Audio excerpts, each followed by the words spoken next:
հանձնաժողովի մեծարգո նախագահ, արգելի գործընկերներ, ձեզ եմ ներկայացնում 2024 թվականի ընթացքում արդարադատության ոլորտում կառավարության կողմից կատարված բարեփոխումների հիմնական ուղղությունները։ Նախ անդրադառնամ ընտրական իրավունքի եւ ժողովրդավարական ինստիտուտների կայացմանը, որոնց համատեքստում նախորդ տարի ընդունվել է ընտրական օրենսգրքի փոփոխությունների փաթեթը, որով հստակեցվել են քարոզչական նյութերի քվեարկության արդյունքների վերահաշվարկի վերաբերյալ կարգավորումները, նախատեսվել են նախընտրական հիմնադրամների արդյունավետ կառավարման, կուսակցությունների ֆինանսավորման եւ ֆինանսական վերահսկողության նոր կառուցակարգեր եւ այլն։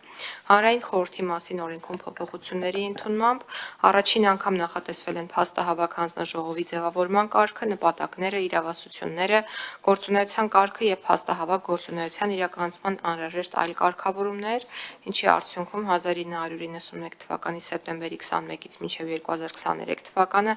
ներառող ժամանակահատվածում որոշակի ոլորտներում մարդու իրավունքների հիմնարար եւ պարբերական խախտումների բացահայտման ուղղությամբ կիրականացվի փաստահավաք գործունեություն։ Դատաիրավական բարեփոխումների եւ դրա շրջանակում թվայնացման ուղղությամբ 2024 թվականի փետրվարից պաշտոնապես գործարկվել է քաղաքացիական գործով էլեկտրոնային դատարանի համակարգը, որն ապահովում է քաղաքացիական դատավարության շրջանակներում իրականացվող դատական գործառույթների մեծ մասի էլեկտրոնային եղանակով իրականացումը։ Արդյունքում նախորդ տարվա ընթացքում ներկայացվել է շուրջ 15,000 էլեկտրոնային քաղաքացիական գործ։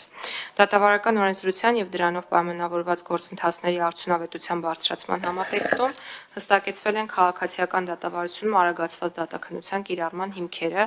նախատեսվել է դատական կազմի եւ կազմում ներառված դատավորի փոփոխության դեպքում գործի քննությունը շարունակելու հնարավորություն գործը 0-ից սկսելու փոխարեն։ Մինչև 200,000 դրամ գումարի բռնագանձման պահանջներով գործերով սահմանափակվել է վերաքննիչ դատարան դիմելու հնարավորությունը։ Թե քաղաքացիական, թե վարչական դատավարություններում ներդրվել են իրավունքի չարաշահման դեմ պայքարի եւ գործերի ողջամիտ ժամկետներում քննությունն ապահովող նոր մեխանիզմներ, ինչպիսիք են նիստից դուրս դատական տուգանք նշանակելու հնարավորությունը, իրավունքի սահմանափակում սանկցիայի կիրառումը եւ այլն։ Կատարելագործվել է նաեւ դատավորների ինքնաբացարկի կառուցակարգը, հնարավորություն տալով դատավորին կողմերին գրավոր պարզաբանել ինքնաբացարկի հիմքերը եւ լուծել դրանց հնարավոր անտեսման հարցը։ Սահմանվել են սնանկության դիմումին կցվող փաստաթղթերի ցանկը, ինչը հնարավորություն կտա պատկերացում կազմել պարտապանի գույքային եւ ֆինանսական դրության վերաբերյալ եւ հնարավորինս բացառել կեղծ կամ կանխամտածված սնանկության դիմումների ներկայացումը։ Ամենակարևոր ռեֆորմներից մեկը 2 միլիոն դրամը չգերազանցող գումարի բռնագանձման որոշ գործեր նոտարների քննությանը վերապահելն էր, որի արդյունքում արդեն թվերով հաստատված է, որ քաղաքացիական գործեր քննող դատավորների ծանրաբեռնվածությունը նվազել է ավելի քան 80%-ով։ Քրեական արդարադատության ոլորտում ընդունվել է քրեական վարույթներով իրավական օգնության մասին օրենքը, ինչը ամբողջությամբ կկարգավորի իրավական օգնության տրամադրման եւ այդ հարաբերությունների հետ կապված ցանկացած ընթացակարգ։ Ներդրվել է համաձայնությամբ տուգանք նշանակելու վարույթ, նախատեսվել է կարգավորում վարույթային գործողությունը կամ դատական նիստին անձի մասնակցությունը խոչընդոտող հիվանդությունը հաստատող փաստաթղթի ձևը եւ տրամադրման կարգը հաստատելու վերաբերյալ, փոփոխվել է կոռուպցիոն հանցագործությունների ցանկը, սահմանվել են պետությանը եւ համայնքներին պատճառված վնասի վերականգնման միասնական մոտեցումներ, վերջապես կյանքի է կոչվել քրեական դատավարության օրենսգրքի անցումային դրույթներով նախատեսված մասնավոր վարույթի կիրառման առանձնահատուկ կարգը,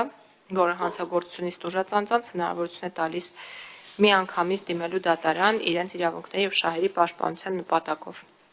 Շարունակել ենք նաեւ աշխատանքները վեճերի այլ ընտրանքային լուծման եղանակների զարգացման կապակցությամբ, որի համատեքստում հատկանշական է այն հանգամանքը, որ 125 նոր հաշտարներ անցել են համապատասխան վերապատրաստումը եւ արտոնագրվել են։ Կոռուպցիայի դեմ պայքարի համատեքստում տարված աշխատանքների արդյունքում Հայաստանի համար ավարտվել է Գրեկոյի 4-րդ փուլի մոնիտորինգի գործընթացը 12 բավարար եւ 6 մասնակի կատարված հանձնարարականով, 2023 թվականի մարտ ամսվա դրությամբ առկա 9 բավարար եւ 9 մասնակի կատարված գնահատման փոխարեն։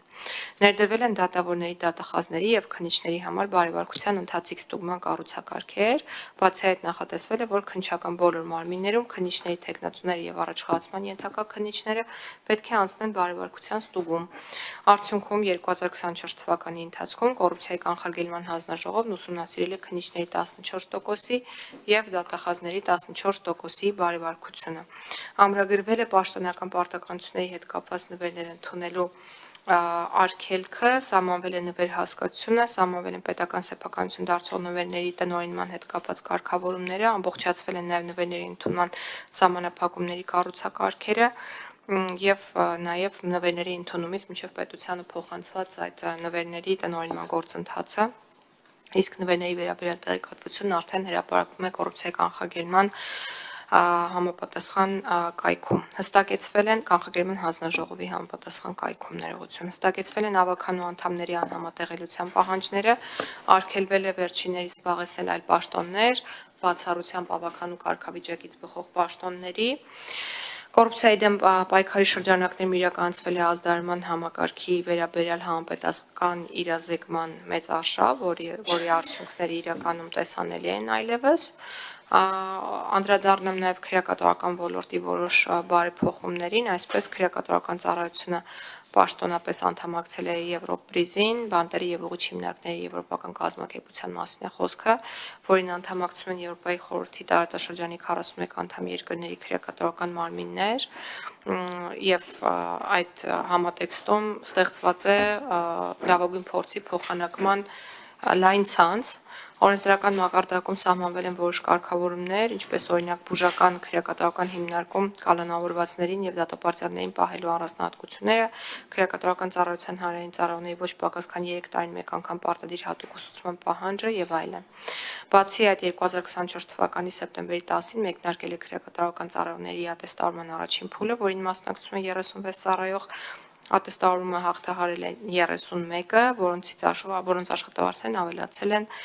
10-ից 70%-ով։ Տարբեր քրեակատարական հիմնարկներում լայնածավալ վերանորոգման աշխատանքների արդյունքում բարելավել են դատապարտյալներին պահելու պայմանները, առհասարակ ազատազրկվածներին պահելու պայմանների բարելավման մասին է խոսքը, ոչ միայն դատապարտյալների։ 2024 թվականին ձեռք են բերվել տնային կալանքի եւ վարչական հսկողության 914 սարքավորումներ, որոնք կիրառվել են 2168 շահառուի նկատմամբ, ինչպես նաեւ քրեակատարական ծառայություն ձեռք է բերել 2 հատուկ նշանակությամբ մեքենաներ դատապարտյալների ուղեկցումը իրականացնելու համար։ Պրոբացիայի ծառայության հետ կապված նշեմ, որ ծառայությանը հատկացվել է վարչական շենք, որտեղ իրենց գործունեություն են իրականացնում կենտրոնական եւ Երևանի քաղաքային մարմինները, եւ մենք ունենք նաեւ շրջիկ ըստեյության շարժական գրասենյակներ, Գեղարքունիք եւ Արարատ մարզերում, որտեղ մոտ 100 շահառուի նկատմամբ իրականացվել են օրենքով տարածքային մարմիններին վերապահված լիազորությունները, եւ 2024 թվականից սկսած նաեւ պրոբացիայի ծառայությունը անդամակցում է Եվրոպական պրոբացիայի կոնֆեդերացիային, ինչը եւս մեծ քայլ ենք համարում։ Ուզում եմ ասել, որ այս աշխատանքները կրում են շարունակական բնույթ եւ ամենօրյա ռեժիմով մենք հնարավորինս փորձում ենք առաջընթաց ունենալ իմ կողմից նշված բոլոր ոլորտներում։ Շնորհակալություն,